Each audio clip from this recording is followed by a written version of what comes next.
you're obviously having a lot of fun in this movie. And I'm curious to know what it's like to just be on screen and on set with Adam Sandler and like filling in, certainly in the early parts of the movie, so many things he does in the original, like reliving those moments, playing into the comedy of who Happy Gilmore is as his sons. Maybe let's just go down the row and tell me a little bit about working with Adam. Max, why don't we start with you, Maxwell? Yeah. Um I it's funny because it's gonna sound so lame and so rehearsed, but it was a dream come true for me. I grew up idolizing this guy, um, especially as a young Jewish kid. Like it's here's this megastar and a cool guy and funny. It was just nice to have that representation growing up. And you grow up idolizing and watching all these movies, and then all of a sudden you're on set with him and you're making an Adam Sandler movie, and he just ends up becoming no longer just this like godlike figure. Now he's dad. He's just like literally he's my fake dad, and I'll text him and he's cool as shit, and he's the nicest, most down to earth human being I've probably ever met in my entire life. So I don't have enough nice things to say. And now I'm going to toss it over. I apologize if we've now run out of superlatives to give to Adam at this point, but that's everything I got. Yeah, Nice.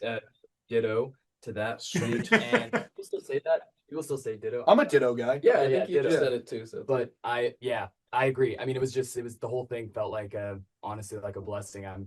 I obviously am fairly green and sort of newer out in the Hollywood scene, so like getting this as an example is everything. It was just to see how the whole machine works and to see someone doing it surrounded by all the people they love. I mean, that is the goal. Like at least that's my goal now after experiencing this movie. I'm like that's what I want to do. Work with people. Yeah, what a way to start. Yeah, what a standard to have. Like it's just exciting for that to be the first sort of big experience like that. yeah, I must have just been on a completely different set because he was a complete total asshole.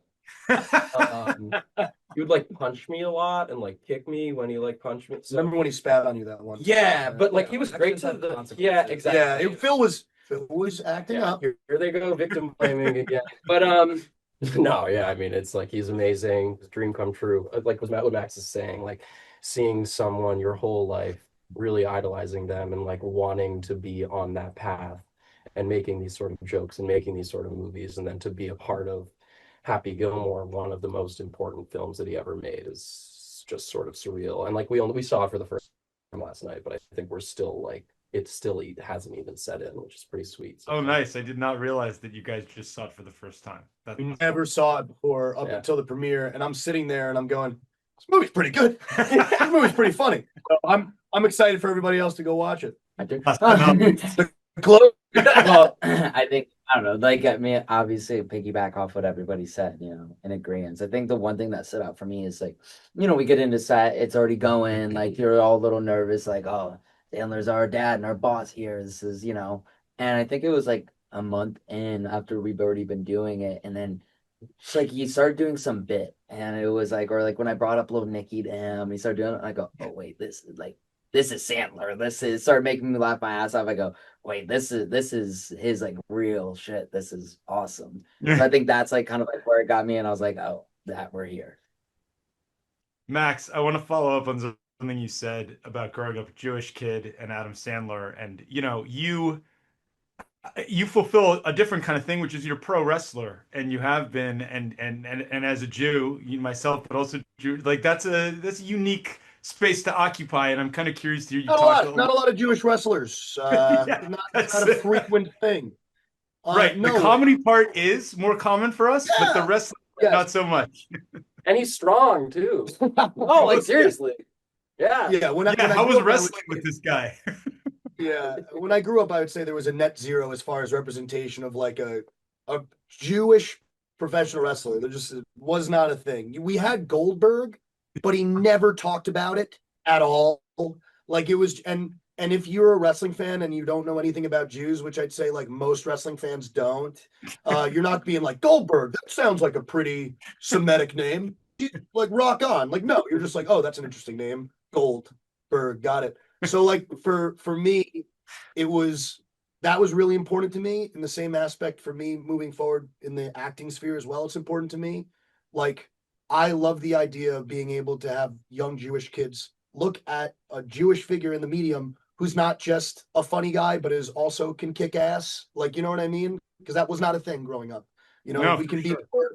we can be more than the lawyer or the doctor or the funny guy or the nebbishy guy who's scared of everybody. Like we're capable of being cool and badass. So You can probably do it all though, right? You can combine it all and listen, it depends how much money you're willing to pay me. Oh But my God. no, I'm just kidding. Oh I'm my just God. kidding. Yeah, guys, not to fall in, guys, for the rest of you.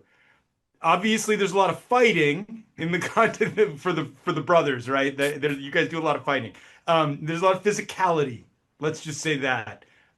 Working with somebody who has some wrestling chops. You guys learning tips? You guys learn how to handle the physicality on set when you guys are fighting at the table, things like that. We did. No, we did. Especially in like some of the stunt stuff. It was kind of funny because like obviously there's a stunt guy that we have there, but Max is the stunt guy like of TV and like or like the of like not hurting yourself when you're doing like extreme all sorts of stuff or even just fighting in general. Like knowing how to like take a fall is like also a completely different skill and not die. Every athlete has to learn that, obviously. But yeah, so I remember when you were choking me, you were definitely sure. helping me not lose vertebrae. Consciousness. Yeah, consciousness. Not and- die. Not yeah, die. not give me scoliosis. I also man-made scoliosis. I have to give my co-star a lot of credit. So Ethan actually he rolls around a lot. He knows like an insane amount of Brazilian jiu-jitsu at this point, and we would have fun because he would jump on me like a spider monkey trying to practice his new moves, and I would have fun just kind of throwing him around, and it was a good time. We have a couple videos of him Me trying to around, climb up around him, me, It's shocking. and me. You know, Release the footage. Yeah. trying to just- pry me off him. it's he's like a piranha. So you guys Oh, need but deadly. Max is so sturdy. It's so like agile, and it's a shocking combination. Yeah. Yeah, we need to see that in the ring. I want to see Happy Gilmore 3 just about the Gilmore boys in like a John Wick style. Like, let's just get the four of you fighting a lot. I know So- we're all ready for it, That's dude. all we're hearing. That's all we're hearing. Oh, those the calls you're getting? Oh my God. Day and night. Phone's ringing. Nonstop. Tell me one quick thing about the movie that surprised you when watching it, because we got to wrap soon. But anybody throw something So out. Ethan's the closer. Ethan, what is one thing that surprised you while we were filming the movie? While we were filming the movie, I Yeah. don't know, I think some of the cameos. I think that was like A great answer, Ethan. thank you. You did a Max. good job. My I God. think the cameo was who shot me when that was the first week. I'm like walking a set, kind of my headphones on, head down, drinking coffee, and this guy just goes, "Hey, what's up, man? I'm Steve." I'm like, "Oh, what's up, man?" Look, "Oh, what's up, man? How are you?" Like, "Oh, I'm doing very well. Nice to meet you, sir." Yeah. So I think that was something that kind of caught me.